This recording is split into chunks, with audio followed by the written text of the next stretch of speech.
ঝড় বৃষ্টি মাথায় করে নিয়ে দৌড়ে দৌড়ে ট্রেনটা ধরেছি। ধরে এখন সোজা চলে এসেছি ক্যানিংয়ে।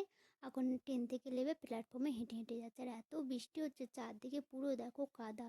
জোরে যে হাঁটবো সে হাঁটতে পারছি না।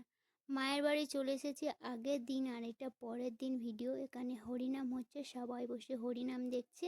আর আমিও একটু দাঁড়িয়ে দেখছিলাম। আমার হরিনাম দেখতে বেশ ভালোই লাগে।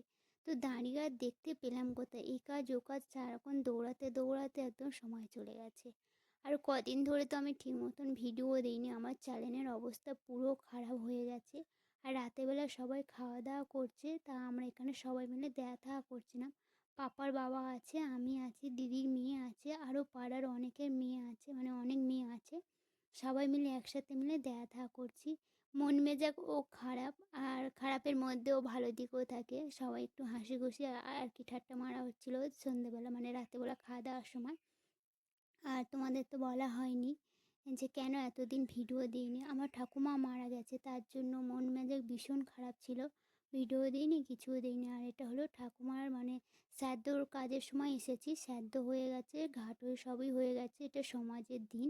তো আমি কোনো ভিডিও করিনি, কারণ ওইগুলো ভিডিও করবো কি, নিজেদের মন মেজাজ খারাপ, আর ভিডিও করাটাও ঠিক না।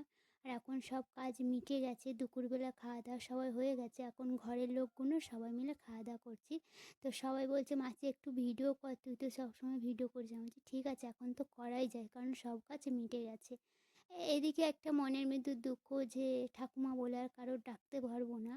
ঠাকুমা সারা জীবনের মতন আমাদের ছেড়ে চলে গেছে। আমি শুধু প্রার্থনা করব ভগবানের কাছে, আমার ঠাকুমা যেখানে যাক যেন ভালো থাকে।